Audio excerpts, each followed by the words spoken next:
Welcome to the Sponsored Rider Club podcast, your guide to motorsports sponsorship. Here's your host, Josh Weesey. Welcome to episode 73 of the Sponsored Rider Club podcast, which is powered by AMSOIL. And yes, you heard that correctly. AMSOIL, one of the most amazing companies in motorsports, has come on board as a title sponsor for this show. Now, for longer than I can remember, I've been running AMSOIL in all of my toys. You know, that's my trucks, my off-road vehicles, sleds, my tractor, weed whips, blowers, you name it. And I've also seen the AMSOIL name everywhere for as long as I can remember. They are such a big part of making motorsports functional.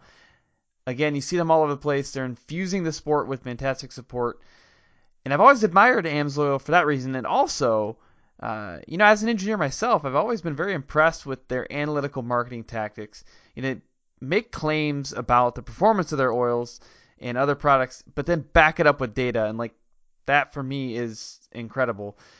Together, AMSOIL and the Sponsored Rider Club podcast is going to work together to ensure that you, regardless of if you're a supercross racer, a desert UTV racer, backcountry snowmobiler, drifter, ATV, drag racer, dirt track, whatever, our vision is that you can learn how to better market yourself and drive more value for your sponsors. So, in other words, we are your guide to motorsports sponsorship. Now, today we have someone to come on the show and share their story and help you in your journey, and that is the legend, 7C himself, Blair Morgan. Now, before we get into the interview with Blair, I have a few other things to cover with you. First off, I would love to get your feedback and continue to bring amazing guests to the show. That's why it's important for you to go to iTunes and leave a rating review. As of today, we've actually had 50 people leave 5-star ratings for the show, which is just incredible. So I appreciate it. If you have already done that, I really appreciate your support. Now, this episode is brought to you by 5 awesome companies.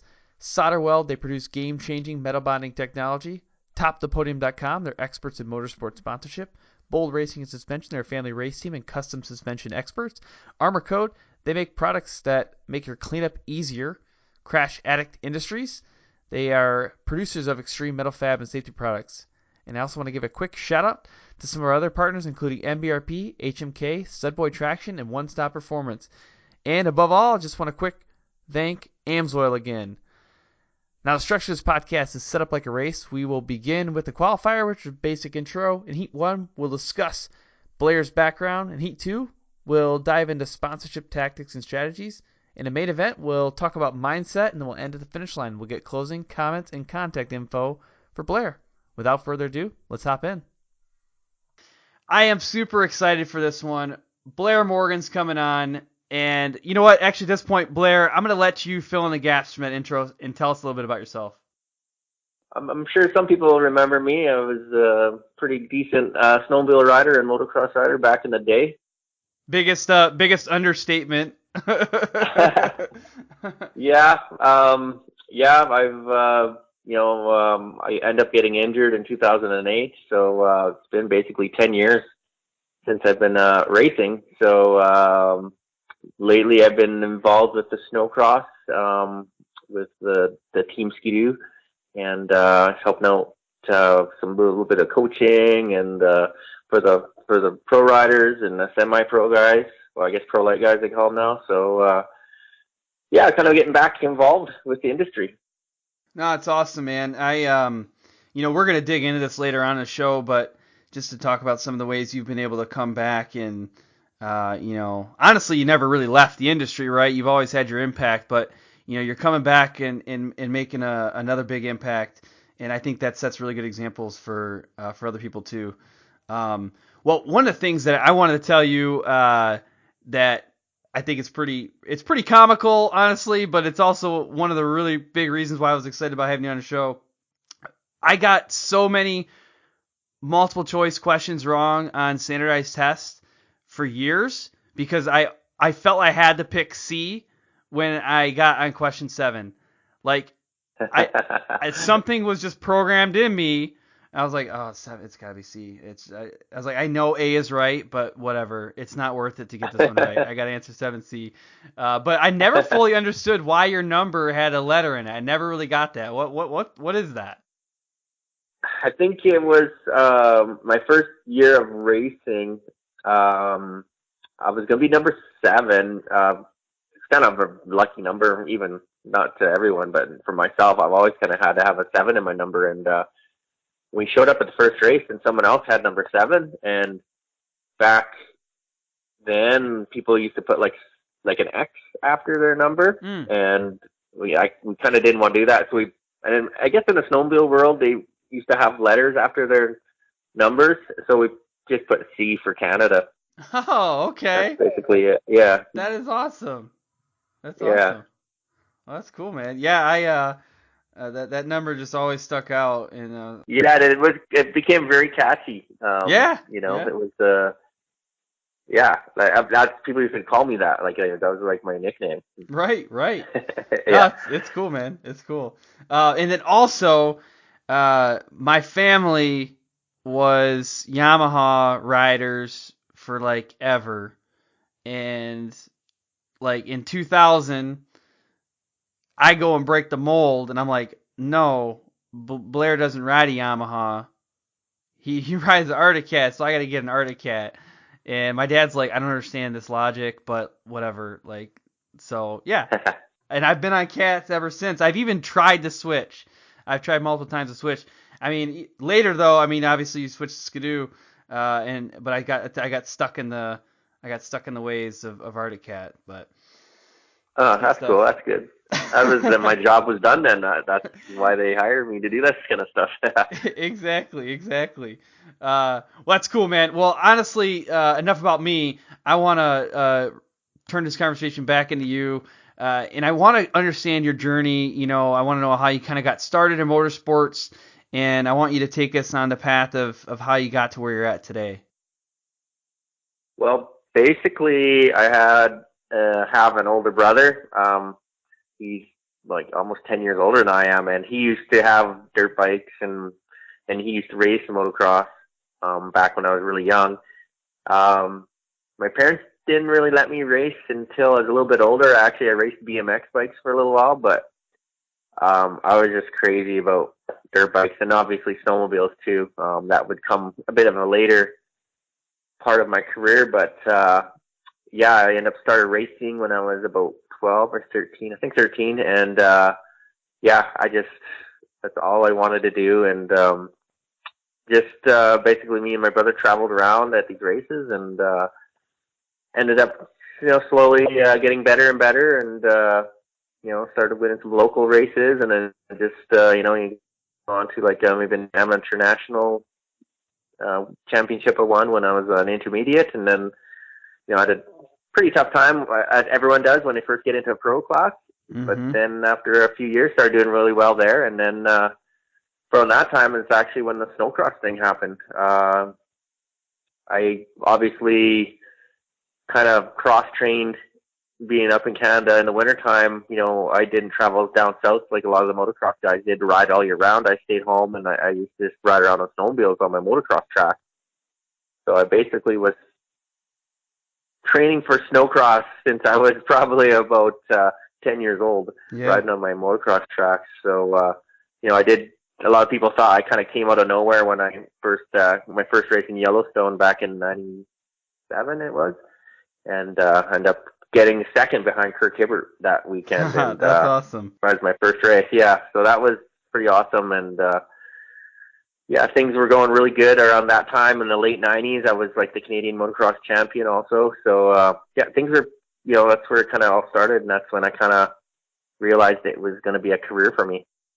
That's awesome, man. And it's always interesting, like, hearing about how people get started. And they're at one point, like you're saying, you were not the best, right? Like, you started off and you're struggling. And it's always hard to go back and think about, like, everybody when they starts off, like the master at one point was the apprentice, and it's always fun to think about, honestly. Yeah, oh yeah, and I don't think anyone's kind of just stepped into any kind of sport, and just was like winning at the top level. You gotta work your way up for sure. Right. Well, that's cool, man. So what happened next? What's next on that journey?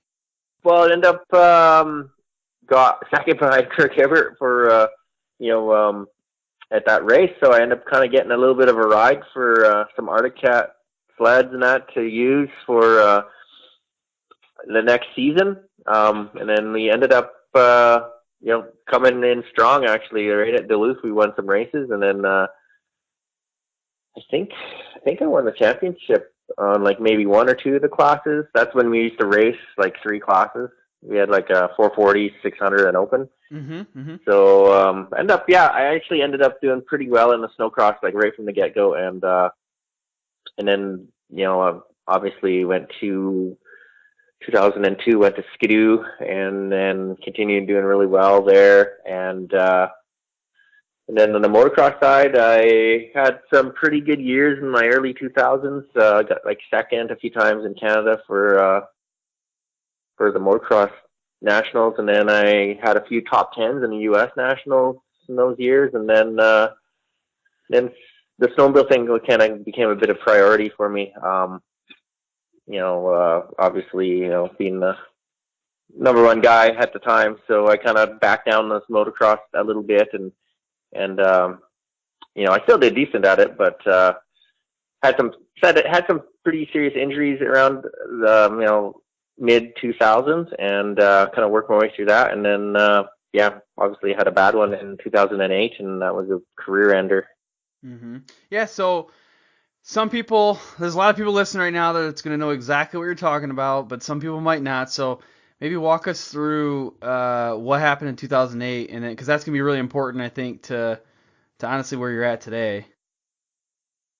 Yeah, well, I was kind of near retiring. I was 31 at the time that I got hurt, and I actually wasn't even sure if I was racing snowcross that year, and I ended up doing a last-minute deal to race in 2008, 2009, and basically a week or two before I got hurt, and so I guess it kind of forced me into retirement. I guess if people don't know, I crashed on my motocross bike in Montreal Supercross in the timed practices, and then just after I got hurt, basically I took a big break from the whole thing. My kids were really young at the time, so I was kind of spending all my time with them and just recovering from that injury. It takes a while.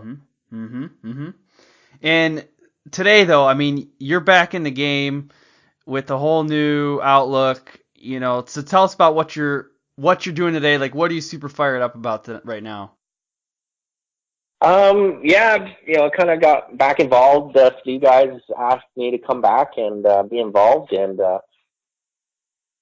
was definitely, when I first got hurt, I thought, I'll take a little while, like maybe a year or two, just to get life sorted out a little bit, and ended up being 5 years, and then I just kind of got caught in a rut a bit, I guess, and then to get out again and be involved with the industry and the sport again was it was great. Kind of opened my eyes up, and and then last year we did the snow bike thing, which was really cool. Kind of return to X Games and kind of compete a little bit again. It was really exciting, actually. It really was something to look forward to, and we're going to do it again next year, so I'm really excited about that. Yeah, definitely. It's always exciting to see people come back into an industry, especially if they, took a break, like you're saying. It's a decent break, but I think you're one thing. I think you're leveraging a pretty cool opportunity right now with the snow bikes. I think there's a boom that's kind of started with the snow bike world, and so that's cool. I think it's a perfect time for that, and I'm excited to see where it's going to go. Well, cool. So let's talk through some of maybe who you're currently working with from a partnership standpoint. Maybe just kind of walk us through that. Well, obviously we had the Skidoo guys. They're the guys that kind of got me back involved with, being back at the races.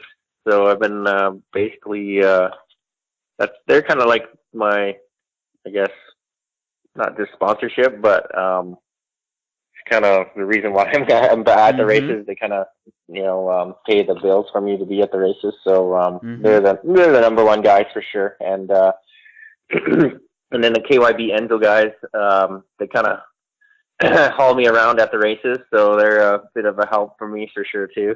And other than that, basically I'm just working for the Skidoo guys, and that's basically it. I with the snow bike thing, it was a bit of a sponsorship from a motocross team up here in Canada, the OTSFF Rockstar Yamaha team, and it was just basically kindness of the owner's heart to do all this work for me for the X Games this year, and all their sponsors stepped on board to help me out, which was awesome. So obviously, I have a big list of sponsors that helped me out at getting to the X Games this year. So it was like Rockstar, Yamaha, the Yeti snow bike kit. They were great. Fly Racing, Oakley. Oakley was always a long-time sponsor of mine. They were great. I was kind of trying to keep some of my older sponsors and just kind of just let them have kind of first dibs on being with me again. Yeah, definitely. So Who helped you with the cage? Because I'm assuming that's an entire custom setup. Having the cage and I think you have a different seat adapt or something, right? Yeah. I was actually just gonna say it was like basically it was the team over at the Rockstar OTSFF guys. They kind of donated a lot of their time, and they were getting ready for a motocross season, and they kind of had this kind of not really sprung up on them, but it was a lot of extra work for these guys. And actually, the guy that built the cage was of old race kind of rival of mine back in the really? day. So it's kind of funny that he was nice enough to do that for me. He's a German welder now, I guess, right? So it was really nice work that they did. And then there was another company that did the powder coating. I think it was Henderson Powder Coating. They painted it all up, and just a lot of people, that just kind of donated their time to get me out there. And one of the mechanics, one of the main guys at the Rockstar Yamaha team, his father-in-law drove the truck and trailer all the way from Ontario to Colorado, just for me, just to have my bike at the X Games. So that, there's a lot of people in it for the love of it all, obviously. Yeah, that's awesome. And we're going to dive a lot deeper into this in Heat 2, but I just kind of, before we go to the break, I just want to kind of highlight this. You must have had some pretty good relationships built to, come back into the game. It's been, 8-10 years or something, and you come back in and you're right back in it. You're working with some of the top companies out there, getting a lot of support. To have your rival say, I'm going to help you, that's awesome stuff. And that's also one of the reasons why I love motorsports, right? Like, you look at the motorsports industry and people do that. Like, they help, even if they're your rival. And not every industry is like that. Yeah, for sure. Yeah, these guys are great. I think it pays off to be a nice guy, the whole time, because you never know when you be needing some help here for yourself. Well, cool. Like I said, we're gonna dive deeper to that in a minute. But right now, I want to take a quick second to thank the sponsors for this podcast. I hear it constantly from racers that a good suspension setup is absolutely critical for performance, and that's why I'm going to talk to you next about Bold Racing and Suspension. Now, it's really critical to understand your suspension. And there's so many intricacies with the valving and the shims and all this crazy equipment that you need to actually, rebuild and properly set up your suspension, that it's really important, if you're ready for that next level of performance, to partner with an awesome suspension company. Now, Bold Racing is that company. They're not only specialists with their suspension setups, but they also partner with companies that produce amazing custom components. And on top of that, they're a family race team. They actually race themselves, so they really understand the type of beating that your vehicle and your shocks can take. So what I want you to do is give them a call and just chat with them. Talk to them about suspension. Their number is 702-506-5354. If you're not ready for a phone call, go ahead and shoot them an email, bold.racing@yahoo.com. Safety is our overriding priority. I hear it all the time, but I have to ask myself, is it though? Is that the first thing we think of? Is that the first thing you think of? Over the past couple of years, we've seen the performance of production UTVs increase, somewhere around 350%. That means these machines give us a lot more opportunity to have fun and win races, but it also, unfortunately, gives us new opportunities to crash. And that's why we have partnered with Crash Addict Industries. The owner, Travis Pointer, became very accustomed to crashing early in his career. He saw it as inevitable, and he set out to make the process safer. With a passion for racing, welding, and engineering, Crash Addict Industries now produces full cage and other protection systems intentionally designed to protect you during an accident on the track. They also offer a line of human protection products through their vendors. Do this for me at this point. If you're racing with a stock cage right now, please go check out crashaddict.com and at least just see what they have to offer. Even if you choose to go with a different company, please make safety your overriding priority. Have you ever been out on the trail or at the track or in the middle of the desert and something breaks? Well, of course you have. We've all been there. But a lot of people at that point, they reach into their trusty toolbox for the duct tape or the zip ties or wrenches to fix their machine. However, there's a feeling that you get when you realize you need more than just duct tape to fix that rock chip in your radiator. That's a horrible, horrible feeling to have. And that's why I'm going to tell you next about Solder Weld's metal bonding products, specifically AMSOIL. So this product gives you a longer term fix than JB Weld, which is just going to get you back to the trailer or back to the pits. With basically the assistance of MAP gas or propane torch, you can quickly and easily repair an oil cooler, radiator, AC line, or any crack or hole in aluminum. And better yet, AMSOIL flux is the only flux in industry that cleans and decontaminates the dirty and greasy surface for you. So you don't even have to worry about that part. The AMSOIL rods are actually capable of a 30,000 PSI fix, and they're stronger than even the parent metal, and they're built to last the lifetime of the part. So don't let a simple radiator leak leave you out of the race or broken down in the trail. Bring along some AMSOIL aluminum alloy repair rod and flux from Solder Weld. I don't know about you, but I absolutely can't stand cleaning the mud, filth, grime, goo, garbage off my machines after I go for a ride. It's just frustrating. It takes a lot of time. That's why I'm going to talk to you about Armor Kote next. Armor Kote is designed to help prevent mud, clay, ice, and other grime from sticking to your machine. It makes the cleanup quick and easy. It makes the machine actually look fantastic, and beyond that, it smells phenomenal. I don't know how to describe it, like bubble gum or something like that. It smells great. If you want to know more about Armor Kote, visit armorcoatproducts.com, and you will see their entire product line, all the offerings. Armor Kote is also working on some new stuff.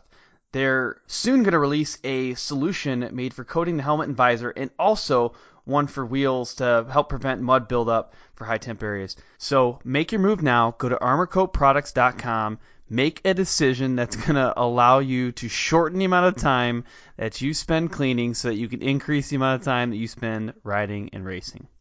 I am constantly asking the guests of this podcast how they attract and retain sponsors. And on almost every single occasion, somebody gives an example of a resume.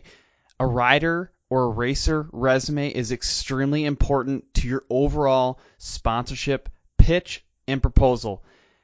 And it's tough to do. I mean, it's not really the easiest thing.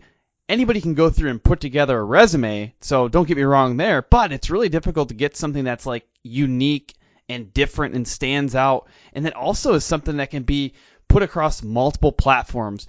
Well, that's one of the things that I want to talk to you about next, is how topthepodium.com can actually help you build a race or rider resume that can be used on multiple platforms. I'm talking like website, PDF, something you can print off that's interactive, that looks fantastic. It looks absolutely professional. Well, that's because it's made by a professional.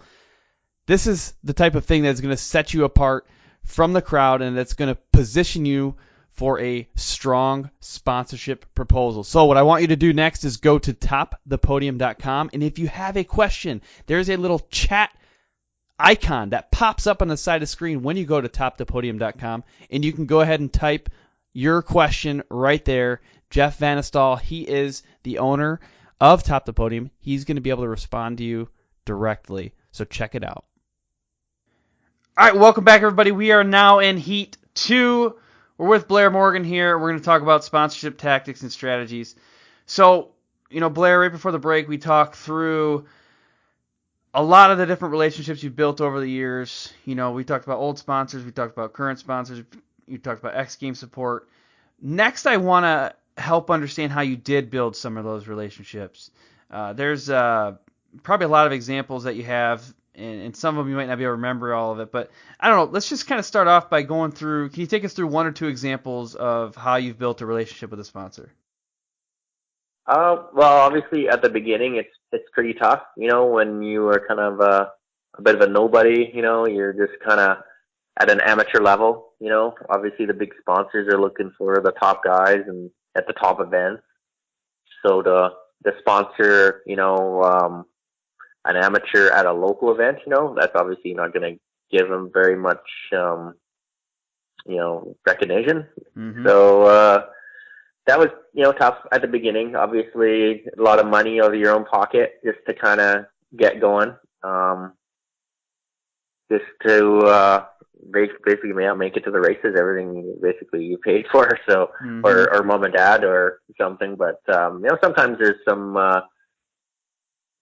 sponsors that are maybe that personally that will help you out. That's kind of the thing I've seen, when you're first starting out. But obviously, like for me, it was a little bit easier after when I started having the results, winning the races and like I said, like my first race, I got second. Well, I was actually leading the race until like 2 or 3 laps to go, and then Kirk Haber passed me, which is a legend in himself. And so it was pretty easy for me to get a ride for the next year. Yeah. After almost winning one of the national events. So for me, it was obviously pretty easy on that side. But and then on the motocross side too, I guess I could talk about the sacrifices. I actually had to move from Western Canada to Ontario to be sponsored by a good motocross team. So I basically, for 3 summers, I moved away from my family, and I was pretty young at the time, and lived in southwestern Ontario for 3 summers, riding for a Kawasaki team. So, I guess I was fully committed, you'd say. I really, that's what I wanted to do, and I was basically willing to do anything to be like a top motocross or snowcross rider. So, and then other than that, just obviously, once you kind of get in your foot in the door, it's a lot easier, when you're on these big teams, a lot of the sponsors come to you, which is great. Once you're on like a big team like Team Articat or, I was Kawasaki in my late 99 years and, or 90 years. And, with the goggles, the gear sponsors came, it was nice. Yeah, I like how you said the starting out piece, like if you're at the amateur level, it's okay to reach out to people that you know. I mean, I've told people on this show before, one of my first sponsors to get things going wasn't for the podcast, but just a separate part of the business that spawned the podcast, my dad was like, "Oh yeah, I'll help you," and I mean, he still helps me sponsoring that part of the business. And my father-in-law, he's got a cab company. You know, he's not gonna make any money off of a social media promotion. Like, that's not where it's gonna come from. But he wanted to help me. So either way, and if people are listening to older episodes too, you're gonna hear countless examples of, oh yeah, my cousin's construction company, or Right. The hobby shop on the corner. I mean, there's lots of people want to help just because they want to see you do good things. So don't feel Right, bad about that. Yeah, obviously, yeah, you see that. But yeah, basically, it's the people on a personal level. Yeah, like just a local business. That definitely helps for sure. Mm-hmm. Yeah, and when you do start making a mark, you're right. I mean, we've heard examples of that in the show before too, where people start reaching out to you, and there are definitely companies that they have a list of people like, okay, I want to target Blair Morgan, I want to target Kyle Pauline, whatever it is, and they're like waiting for that person to, I don't know, waiting for an opening, and they're gonna attack, just like with the job market, right? I mean, sometimes there's people that are hot on the job market, and they're, as soon as they're available or even show any interest, you see recruiters flocking to get them. Yeah. Just like sports team, like anything like hockey or baseball or basketball, and if someone's not happy at a team, everyone's ready to pounce and bring them to their own team. And Mm-hmm. but yeah, that's exactly what the sponsor is looking for. Is I guess sometimes the personality or the obviously they want the top guy all the time, to Mm-hmm. represent them. Mm-hmm. So I'm not gonna dive too deep into your original sponsorships, because that's a while ago and that's gonna take some real thinking. But let's talk about more recently, like when you're trying to get into the X Games here, and like how did you even approach that subject? Like, how did you decide who you're going to reach out to, or how'd you get the word out there? I don't even know. How did that happen? Well, actually, the guy that puts on the event, that is in charge of what used to be the snow crosses, which isn't there anymore. And, they did the snow bike thing and the freestyle, and that is Joe Duncan, who, used to own the WPSA, who used to be the people that ran the snowcross national series. Mm-hmm. So he actually approached me, saying that they're going to have an adaptive class, at the X Games this year for Mm-hmm. snow bike. Are you interested? And Mm-hmm. I don't think I let him finish that sentence when I said yes. So, That's awesome. yeah, because I kind of knew like the snow bike thing was getting pretty popular, and I always kind of wanted to get back on a motorcycle too. So it's kind of like the one thing I haven't done. I ride snowmobiles all the time still, some ATV stuff, and like guys like Doug Henry who still ride their bikes and ride them pretty darn fast. Also, it looks like a lot of fun, because I still think ATVs are pretty fun and cool, but a motorcycle, you can't beat a motorcycle. Yeah, so the snow bike thing is perfect for you, man. Motocross, sure. Snowcross, Yeah. awesome. Put them together, even better. Right.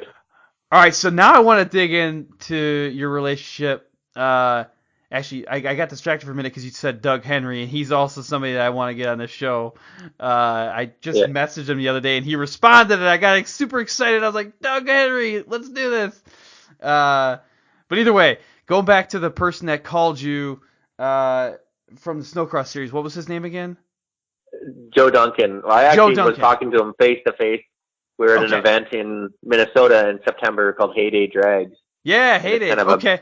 Heyday. So it was a big event, obviously. All the snowmobile manufacturers are there showing off their new race sleds, and basically it's a big swap meet, really. It's a huge event. I haven't been for a few years, so I was there last year, and I was like pretty blown away at how huge it is now. So yeah. So this is what I want to do. Is I want to dive into that relationship, because that relationship with Joe changed a lot of things. So you saw him at Heydays, which means you had to make a decision to go to Heydays. And you guys already knew each other, right? Or some relationship there, or Oh did yeah. he just know Oh, of you? for Okay. sure. So let's Yeah. dig into that. Like, how did you know him, or like how did you maintain that relationship? Well, he used to run the series before it was ISOC. It was WSA racing, and he was one of the owners, and he ran the groomer for the X Games all the time. He always did the X Games events for us. Mm-hmm. So I've known him since I started snowcross. So yeah, it's been like basically 20 years. So That's awesome. yeah, I always kind of kept in touch, and I've been going to the X Games with the snowcross the last few years also. Not just competing. So with the snowcross not being there, kind of basically had a free weekend. So I was like, yeah, for sure, I'm gonna do it. Mm-hmm. So yeah, I've known Joe for a long. Yeah, and then he was actually running the side by side racing at the Heydays also. I forget what he calls that. It's a bit of a series that he does on all identically prepared side by sides, and he gets some like famous guys. Damon Bradshaw was there last year racing it. Brett Turcotte was there. Mm-hmm. Darren Mees. They had it's kind of like a serious race, but not really. It's pretty fun too. Yeah. So Jolene Van Voot, she was there racing. Yeah. So it's a bit of like a side by side off road series that he does also. So he was there doing that, and then I just was talking to him there about it, and he knew that the snow bikes were going to be at X Games again, and he was going to do the adaptive class. So yeah, he just asked if I was interested. Oh, that's cool. I have one other facet to dig into on this one, and that's like, how did he come up with the idea to do an adaptive class? Well, I think guys like Doug Henry. Yeah. He raced the snowcross adaptive, and then Paul Thacker. Yep. He's wanting to do the adaptive class also because the X Games wasn't going to have snowcross there. So, and he was like the snowcross adaptive guy. So, and then there was a few other guys that came in. I don't know them very well, but I think there was 5 or 6 of us. So apparently next year there's going to be a lot more guys. A lot of guys just didn't get their bikes prepared in time to be able to make it. So I think for next year now, that's going to be like a full-on event for us. That we're going to see a lot more guys coming out. So one of the points I was going to try to pull out of this is that there's something that you did, there's something that Doug Henry did, that Paul Thacker did, that basically sparked this idea from someone else. And you may not have known it at the time, but basically, in my opinion at least, maybe I'm wrong, but the determination and, I guess, follow through with your passion that you had, and same with Doug and Paul and everybody else that was practicing and doing these things on adaptive vehicles, like that had to have sparked an idea, which then created a new opportunity.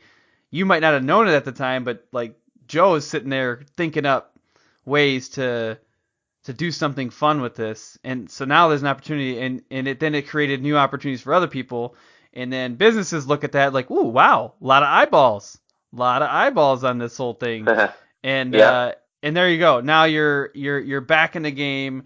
Other people are getting in the game. You've got a whole new basically event, class, whatever, to leverage, and that excites companies. Not only does it excite, it excites people in general, but like it creates business opportunities as well. So that's some of the things I like to pull out in these shows is like there's these cool, unique things that you can do to make new opportunities for yourself, and you might not even know what's happening at the time, but if you're doing it, something's gonna happen.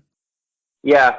I should also mention that the ESPN, like the X Games people, Yeah. were really welcoming. Obviously, because I was a 5-time gold medalist. Mm-hmm. To have me to return to the X Games, it's a story within the story, I guess. And big name like Doug Henry, Paul Thacker, he was an X Games Mm-hmm. medalist before, and basically. Just like Ryan Villapoto was there this year. Getting some of these big names involved with that part of the sport is that's huge. Definitely. So I think people should just look at that and look at their own careers and say, is there something that I'm doing now that could create an opportunity later? If not, is there something I could be doing now that could create an opportunity later, whether it's for fun or for sponsorship or inspiration, any one of those things. I think you should pursue that. So that's cool stuff, man. Yeah, it was really good. Last year was kind of a fun thing because it was a bit of an exhibition event for us. But next year it's supposed to be a medal event, so it might be a little more serious. So that was good. Good that I built the relationship. Last year with the Rockstar Yamaha OTSFF team, and it looks like they're excited to do it again. And the coverage that their team got, even though they put all this hard work in, they got a lot of notoriety, I guess, from me being at the X Games. And then the Racer X did a big article, the last month's issue, I think, or current issue right now. They have the big thing with me in there, and I'm hopefully the sponsors, like that. Right. I guess all part of the deal. Right. So I do want to dig into the Rockstar connection a little bit more, but one other just kind of crazy correlation I want to draw is when you went to Heydays, I think that was when I saw one of your Instagram stories at that time when you're at Heydays, and I think that might have been the moment where I was like, ooh, I saw it, I was like, oh, if I could get Blair Morgan on the show, that'd be fantastic. And I think that's when I first sent you a message, was at the Heydays event. So it's kind of weird, so you went to that Heydays event and you got new connections as a result. And although this is just another podcast that some guy is sitting there doing in his basement, but it's one other thing that came out of you going to this event. I just think that stuff's it's fun to think about. Yeah. It's a bit of a small world sometimes. Mm-hmm. But obviously, Nick Skidoo brought me down to Heydays, and was there for them, and signing autographs at the Skidoo truck, and just meeting a lot of people out there, and making some connections. I actually got to kind of hang out and talk to Damon Bradshaw a little bit, which was kind of my hero when I was just starting to race. He was totally my hero. So it was awesome to be able. I've spoken and talked to him before, but I haven't in years. So it was really cool to catch up with him a little bit, and it was a good event for sure. That's good. So the Rockstar thing, how did you get that connection? What happened there? Well, actually, it's not really a sponsor of mine. It's just it was a sponsor of the Yamaha team. Mm-hmm. So I just ran all their sponsors that they had, and a lot of them actually were the same, like Fly Racing, like the gear. They actually run Fly Racing in the motocross in the summertime. So I'm really good friends with Nathan Titus, who was in charge of the snowbike side of the Fly Racing division, and he hooked me up. I was always a Fox guy, but Fox doesn't quite make the cold winter gear, so I'm right. I'm sorry to Fox. They were they've been with me forever, but I switched to another really good company, I think. Oh, that's cool. That's cool. Yeah, so the Rock's huge energy drink company, but personally, they was just I'm not sponsored by them. It's just that they were a team sponsor, so that's and they're I think their biggest sponsor other maybe than Yamaha for the Rockstar or OTSFF team. One of the other things too that I think is interesting, and not everybody gets this opportunity, but it does happen in the sponsorship world, and I know it's a big thing to like communicate, make the decision. But going from different OEMs, right? So you've worked with Kawasaki, you've worked with Arctic Cat, obviously Skidoo. We just talked about Yamaha. So what's that like? I think people get really stressed out about the transitions sometimes, and I don't know. Maybe can you just share with us what the transitions look like sometimes when you go from the different one OEM to another? It was obviously it was a really big deal when I did the big Arctic Cat to Skidoo switch. I had a lot of unhappy people. Yeah. after that, so obviously, while switching like motorcycle brands, it wasn't really a big deal because that's kind of a normal thing, Whereas I think the snowmobile guys, they're a little more almost like NASCAR type fans, where they're like a Chevy or a Ford guy or or Dodge, and so that was a big change, and the machines are quite different also. That's the first year that we had the Rev platform too. Yes. So and I was pretty nervous, and always second guessing, I guess. Was it a good idea, or what? Did I do the wrong move? But I think like once everything's settled and you get kind of used to and work hard at just continuing on your success, I think anything will work out. I remember when the Rev chassis came out too, and I was like, what is this? This isn't going to catch on right or forward.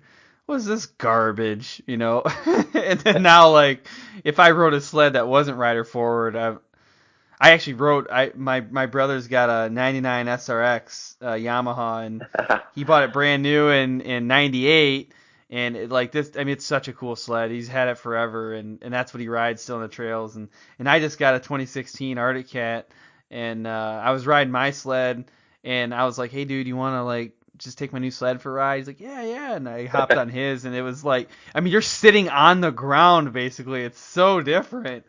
My sled, I'm sitting way up high, and it was just wild, but it's still a blast to ride, man. It's hard to beat the SRX.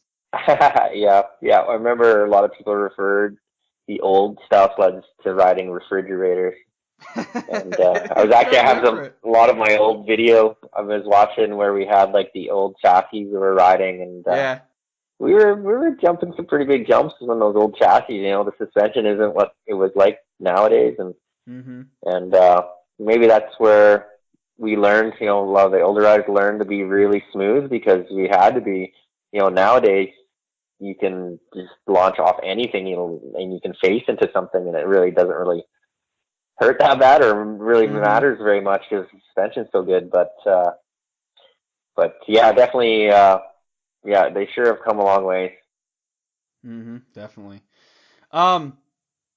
So we've talked a lot about good things happening, and I think everything is sunshine and rainbows. But what about, do you have an example of a time, we don't have to get into the name of the company, but of a time when things didn't go that great with a sponsor, and how'd you handle that?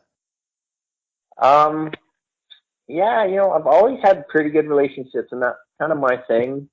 I always try to keep good relations with everyone, even after I left Arctic Cat. To this day, I still really good friends with all the Arctic Cat people. And other than that, I guess one time I wore like a wrong shirt. I had a couple photos taken when I was at a motocross race, and I got in a bit of a trouble doing that. It wasn't really on purpose. I wasn't trying to be. I don't know. I just made a mistake, and and that was kind of like the only time, and that really opened my eyes where. Like this was even before like camera phones and stuff. Like this is, obviously we're always being watched no matter what we do. So that really opened my eyes up to just being, just a sponsored guy like 24/7, no matter where you are. Like, there's people watching you, and I guess with me, because I was pretty, I guess I'd say famous sometimes, and yeah, there's always people watching you or approaching you, and you know who you're talking to. You could be talking to some bum on the street or a CEO of some massive, huge company. So I always thought, be nice to everybody, and you never know who they are, and and it might come back as good luck. So I want to go back to the shirt thing. So was it the wrong brand? Like it was different. It was a competing brand or something. Yeah, it was. Well, I was a Fox guy, and I wore. It was a JT paintball shirt I had on, and because I was into paintball back in the day, and yeah. And I didn't realize, because JT didn't make motocross gear for the longest time, but apparently Fox and JT had some history before. So they're big rivals. So yeah, so I was wearing like a JT paintball shirt. And I was a Fox rider at the time. Yeah. That would be a tough one to realize, I think. But yeah, I've, the reason why I like to ask about those things is because there's sometimes stuff it's bad if you know that something's wrong and you do it, but sometimes you just don't even realize you're doing something wrong. And, I know people have shared on here before, especially with the social media world. I think it's even easier to make mistakes, but I obviously didn't have people go too much into details, but, I remember someone saying like, yeah, I posted something on my social media, and then my sponsor reached out to me like right away and said, whoa, like you got to take that down. And they're like, right. What's wrong with it? They didn't realize it, maybe some of this, they didn't really know what they did wrong until after the fact. And they're like, yep, no problem. It's gone. Yeah. Well, that's quite the different world now. Like back when I was racing, it was just kind of starting when I got hurt, like the whole social media, but it's definitely not what it's like nowadays. Where, yeah, it's like everything is on display everywhere. So, right. Instagram, it's like basically you can just like every day you can just follow like your favorite rider and just see what they're doing every day. So, yeah, that's totally different from what we were used to, for sure. Yeah, one thing I just thought about right now, I mean, I'm not sponsored by any like OEMs or anything, but I just took I usually do this when I'm recording. I take a little selfie or something and post it to Instagram story and tag the person I'm talking to. So like I just tagged you in something a minute ago, but I'm wearing a Yamaha shirt, and this is like an old shirt of mine that I just love. I haven't even owned a Yamaha for like 10 years. And either way, I just did that selfie, and I was just like, once you said the wrong shirt thing, in my mind I was like, wait a minute, quick, am I sponsored by any OEMs? Okay, no, good. Right, yeah. Like if I was sponsored by Arctic Cat or whatever, and I just put up a selfie on Instagram with a Yamaha shirt, that'd be a little weird. But yeah, they frown upon that a little bit, for sure. So speaking of social media, what's your strategy on that? I mean, social media is kind of a new thing in the sponsorship world, right? Like back in the 90s, you weren't worried about that. But today it's a big deal. What's your approach? Yeah, like I said earlier, yeah, we didn't have that so much back when I was racing. We kind of had websites. We had like a website for like the Blair Morgan racing team. Mm-hmm. So that was kind of like what it was back then. You had a website and people would go to it and look at photos and blah, blah, blah. And we didn't have the cool smartphones like we do now. We just had like the old Nokias with the number pads on them. So, yeah, definitely changed now. Nowadays, it was kind of actually part of that whole X Games thing was I kind of reached out on my Instagram. Like I only do Instagram. I don't have anything else because I spend enough time looking at Instagram a day that I don't think I could handle having more. So yeah, I kind of reached out to some people. I asked. I think it was in one of my posts that I put was like, I'm going to X Games. Anyone want to help me out? And I got such a good response from that. It was unbelievable. So every part of any kind of part I needed for like the bike or anything I needed to get to the race was pretty much covered. So that was, I guess, the power of the social media right there. So did you, like, were you reaching out and doing direct messages to somebody, or did you actually just put up like a post or an Instagram story? Yeah, I think I just put up a post that when I knew like I was riding for the Rockstar Yamaha team. Yeah, yeah. So I just kind of threw it out there that I was going to do. It was kind of a bit of an announcement also. So I just kind of jokingly just said, hey, if anyone wants to sponsor me with anything, I'm going to be at the X Games, you know. So it was quite the response. So it was a bit of a test maybe too, a social experiment that I just wanted to try too. So and it worked out well. So yeah, no, that's I think I think social media is a bit of an experiment, even just for myself too. Just like sometimes I'll, put a picture and see how many people like it and stuff. And I know what type of photo or what company or whatever I put, how many more likes I get. So it's kind of cool to see, I guess. Yeah, I'm the same way. I like it. I think it's fun. If you follow some people who are, have a ton of followers, let's say if, 1 million followers or something, and you look at the types of their posts, sometimes you'll see, say, I don't know, 50,000 likes, and then maybe the next one's like 10,000, and then the next one's like 100,000. And I always think it's really intriguing to look at those posts and see, like, try to figure out what happened there, or even with your own posts, like, okay, what day of the week was it? All right, what time was it? All right, what's in the image? What's in the text? I don't know. Like, even is it a holiday or? Yeah, exactly. It's interesting. Yeah. Yeah. I've noticed that. I was kind of sometimes, like, I think like Mondays are pretty like heavy on Instagram. Like you wake up on Monday and there's like a ton of stuff on there. So I think like maybe people will miss your photo or something. That's part of it. Or like Sundays are pretty good because people are probably just at home, just sitting on the couch and looking through their Instagram. So yeah, definitely in the time of week or time of day, and how interesting I guess the photo is. And so yeah, it's a pretty cool experiment. And I often wonder, like, I see these people with like a lot of followers, but then they don't really get many likes on any of their photos. So I don't know, like, right.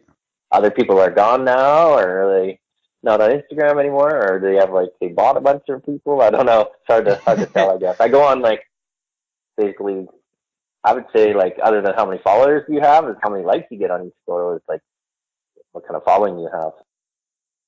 Yeah, we actually talked about this. Corey Davis was just on the show, and we got into the real followers versus the fake followers, and basically one of his his tips was, don't buy followers, just don't do it, because it just looks bad. Because if you've got 20,000 followers on Instagram and you get 10 likes when you put something up, something is wrong at that point. Yeah, exactly. Yeah. And sponsors know, especially the ones who are looking at you on social media, the people looking at you are probably like social media coordinators or product managers.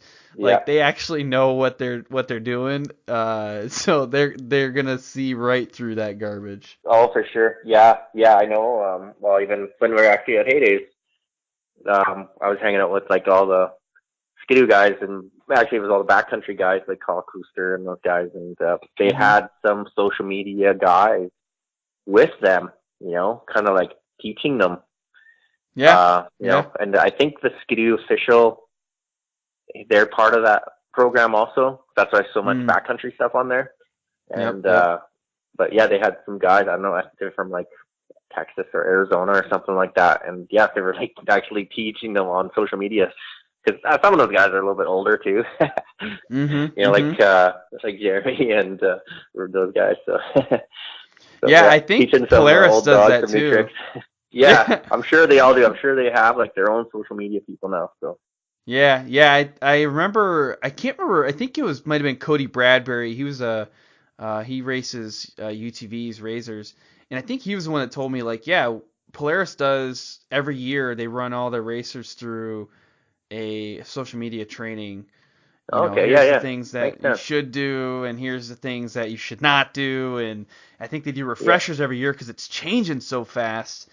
But Yeah. yeah, Well, that's those good stuff. guys, like the backcountry guys, that's basically all they have, like Yeah, they're not like at big events, well, they might be at hill climbs and stuff, but no, most of their stuff, they're out in the mountains in the middle of right, nowhere, and the only person out there is them. So, they got to get the right, content out. So, right.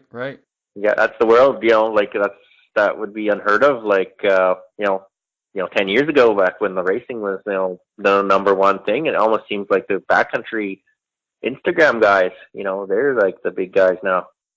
Yeah, it's the backcountry thing is really taken off.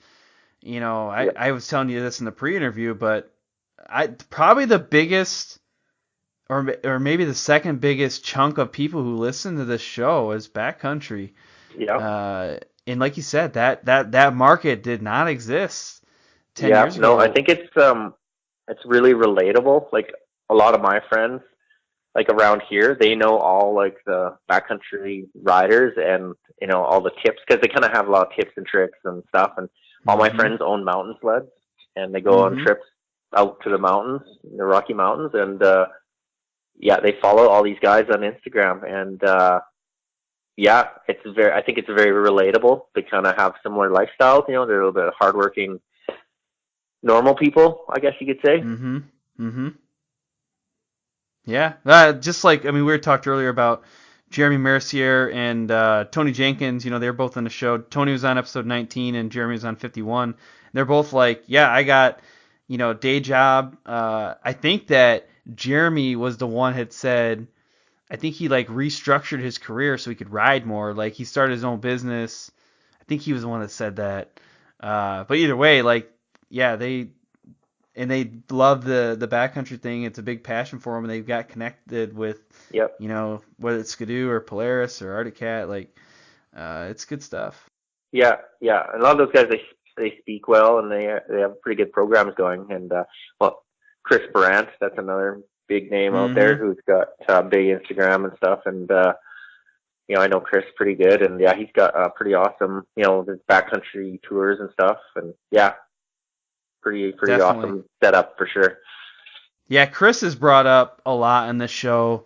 He's definitely on I have a list of people that I like want to get on the show at one point, and Chris is definitely on that list. And another one I hear a lot about in the snow world, going back to like Snowcross and X Games, is Levi LaValle. Like Oh a lot yeah, of people speak really highly of Levi and his yeah, program.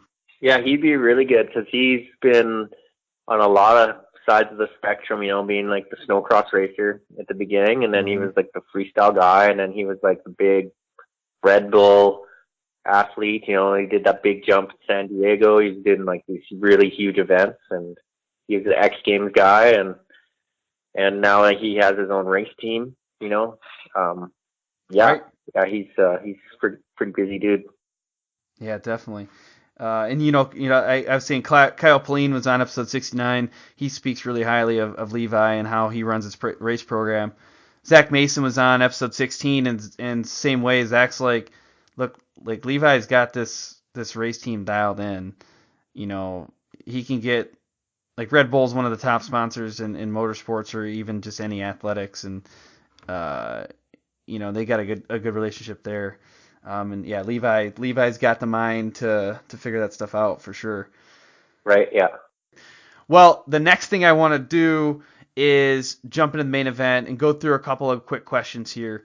In the first one, what's been a big obstacle for you to overcome in motorsports career? So maybe walk us through that. I don't know. I guess injuries would be one for Mm-hmm. me. Mm-hmm.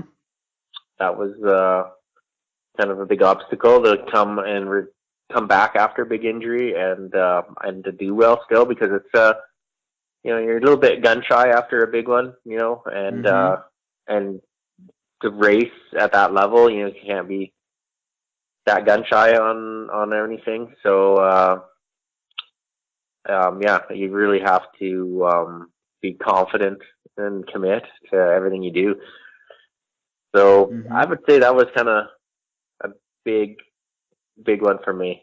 And obviously, like, you're always it's always playing in the back of the mind of, I could get hurt here, this weekend or something like that. So I Mm-hmm. guess that was kind of my biggest obstacle. Actually, yeah, for sure. Yeah, it is.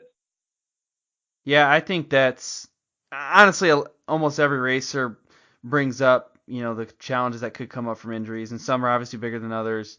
But yeah, I think the good thing is being able to come back from that. Like in your case, uh, just recently too, you're like, okay, well I can come back, and yeah, I'm on a different style bike. I got a cage now. I'm in an adaptive class, but like you came back and you didn't have to do that, right? You could have just said, I'm not going to. I have plenty of other things I'm going to do right now that I can do with my life. But you came back, and I think that's important. One person that they haven't been on this show, but I was on a podcast with them, the Muddy Microphone podcast. Nate Riggins, he was on. He's a GNCC racer, and this is an interesting story. He got hurt before he got into racing, so he was in a motorcycle accident. And essentially what happened, he lost the use of one of his arms. And what he ended up doing, he decided one day, like, I want to ride an ATV.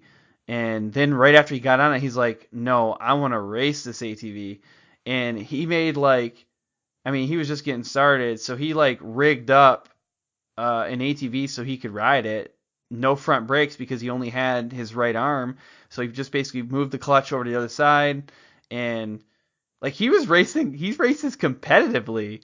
He's like a top 15 finisher, and he's ripping with one arm. And but I thought that was really cool because in that case, he had the injury before he even started, Yeah. and I don't know, that's pretty cool. Yeah, I've seen him. I've seen a few things about him. Yeah, it's pretty awesome Yeah, for sure. he's a real nice guy too. He's fun. I should dang it, I should get him on the show. What am I doing with my life? Uh, good. Well, I appreciate that. So this is a question I haven't asked it much on the show. I think this maybe only be the third time or second or third time I've asked it. But uh, if you could sponsor any athlete in the world, so if you made a decision, who would you choose and why? Yeah, that's a tough one. I don't think I could give you a name, but Mm-hmm. the ideal guy for me is someone who is I think brought up well. Like they have. They're not like kind of a spoiled. Like you see that a little bit more these days. With a little bit maybe of a spoiled kid. That kind of Yeah. whines a Yep. little bit, and nothing's ever good enough kind of thing.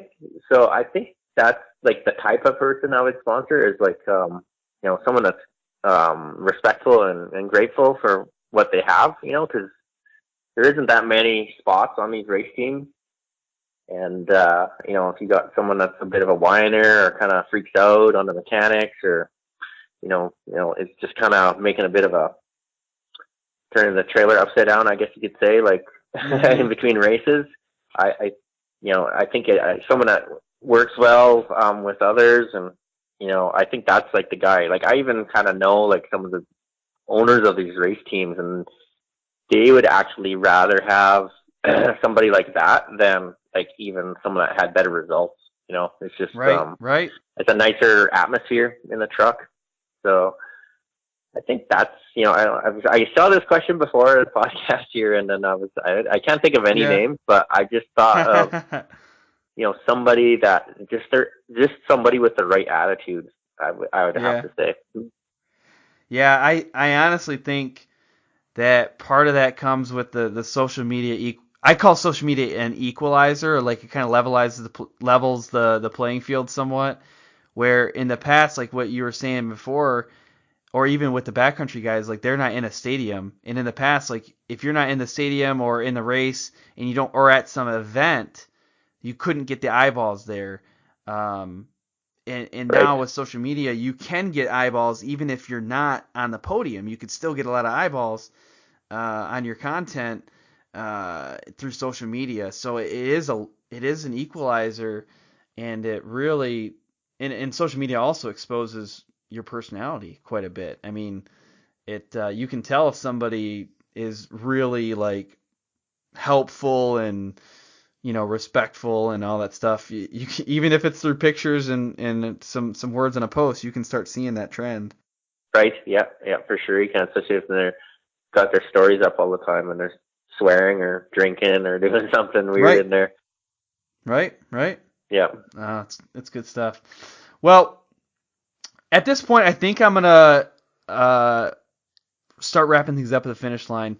But before we close out, I do want to pull out something else, and that's a key takeaway. Like, what's one thing that our listeners need to remember from this conversation?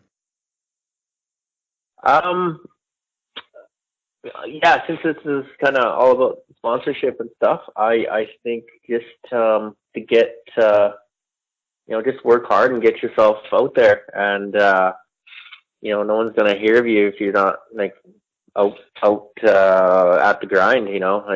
Obviously, depending on what you're doing, obviously if you're a racer, like try to improve your results. Try to be a better person, I guess, in every which way, I guess. Like just, if you were, maybe need to start training a little bit physically or something, or now obviously the social media part of it, I think the Instagram thing is almost like a full-time job for a lot of these guys. So, just work hard at that and, just try to make better content, I guess you could say, for those guys. And, I think just working hard, and I think that's the biggest thing I guess you could take away from this conversation is just be a good guy, and just to be nice to, I guess, all your sponsors, and try to work hard for them. No, that's good. I actually want to pull out two things from that as well. You mentioned about the Instagram thing, like work hard at that. It takes a lot of work. So on episode 48 of this show, and then also on the second live version of the show, we had Thomas Affeld on. He's runs the Sledders R Us Instagram account, and it's somewhere around 50,000 followers. And one of the things we asked on there, I was like, how did that happen? And he said he's like, I spend 6 hours a day on Instagram, like searching for good content, making connections with people, coming up with deals to share the information, creating his own content, linking at the websites, communicating with people. He said he's got a spreadsheet that he keeps track of all the people he's made connections with, and he's got 1,000 people on the spreadsheet, like 1,000 people. Yeah. And I think some folks, like from the outside, you look at that a profile and you're like, oh, yeah, great, like this person posts pictures and they somehow got a lot of followers. Like, that's easy, but I mean that's a job. Yeah. And then also too, just how you're saying, like the hustle and the grind. I mean, pulling out one of your examples from before, you were saying like you moved away from home for 3 years to pursue something that's tough to do. Kyle Pauline was on the show on episode 69, and he said he moved away from home for 3 months just to train. Like, he went to a trainer and lived there for 3 months and outside of his hometown just to make himself, better for the snowcross season. And that's hustle, that's grind. Yeah, that's definitely if you are willing to sacrifice. I think that's a big thing too. I've obviously made a lot of sacrifices on all through my years, just to be where I am, and sometimes the sacrifices pay off. Mm-hmm.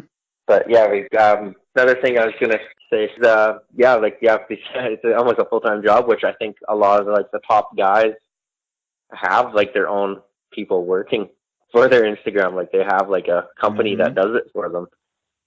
Mm-hmm. Yeah, so that's I guess that'd be the next step, because for sure it's a full-time job. Yeah, and if you're listening right now and you're thinking, I think I might be ready for that next step and I need a company to help me with social media, reach out to topthepodium.com. That's one of the reasons why they sponsor the show, because they're good at that stuff. Oh, nice. All right, well, this has been awesome. I don't know if I fully conveyed how excited I am to have this conversation with you. But I've been wanting to talk to you since I was a kid. So this has been great. So selfishly, I'm excited for the show, but for the audience, I think you brought a ton of good value. I mean, you brought examples of how you've done things, in the past, how you've done things in the present, how you've maintained relationships over time. We're talking 10-year gaps where you just weren't doing the same things that you were doing before. You still were able to come back into the scene and reestablish those connections, and that's awesome. But all good things must come to an end, and that's where we're at right now is the wrap up. So I'm going to leave you with this. Have fun and ride safe. Cool. Awesome. Thank you very much for listening to this episode of the Sponsored Rider Club podcast, which is powered by AMSOIL. Be sure to subscribe. That way you don't miss any of our upcoming guests. So specifically, we have Brett Q coming on. Also, head over to iTunes, leave a rating review. That would be incredible if you did that. If you have any questions or guest recommendations, go ahead and shoot me an email, podcast@impactfuel.org. Make sure that you are following us on social media. You can find us on Facebook, Instagram, or Twitter, but pay particular attention to our Facebook page. That's where we go live. So most recently, we had Sarah Price and George Hamill on the live show. Now, basically 2 times a month, on a Monday night at 9 p.m. Eastern, that's when we are going live. So be on the lookout for those notifications. To get some insider access to upcoming guests, check out the Sponsored Rider Club on Facebook. That is a group which is intended to help you in the sponsorship journey. A special thanks goes out to our sponsors, AMSOIL, Armor Kote, Solder Weld, Bold Racing, TopThePodium.com, and Crash Addict Industries. I also want to give a quick shout out to some of our other product sponsors. That is MBRP, HMK USA, Studboy Traction, and One Stop Performance. I look forward to serving you again next week. Until then, have fun and ride safe.